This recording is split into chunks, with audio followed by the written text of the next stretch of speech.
Hello दोस्तों, स्वागत है आप सभी का डेली फोकस न्यूज में। और यहाँ पर एक जबरदस्त खबर है आप सभी के लिए। जी हाँ, आप सभी के चहेते प्रमोद प्रेमी को लेकर ये खबर है।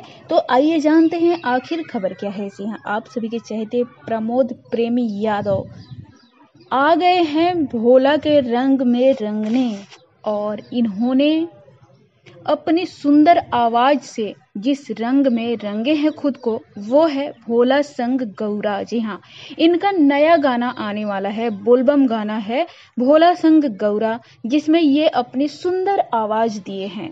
और इस गीत को लिखे हैं कृष्णा बेदर्दी, संगीत है आर्या शर्मा का, जो कि आजकल काफी चर्चाओं में बने हुए हैं। उनका संगीत हर स्टार के गाने में रहता ही है। जी हाँ, और ये जो गाना है प्रमोद प्रेमी एंटरटेनमेंट से रिलीज होने वाला है। तो आप लोग अगर प्रमोद प्रेमी के फैन हैं, उन्हें प्यार करते हैं, तो आप लोग इस गाने को ढेर सारा प्यार दीजिए।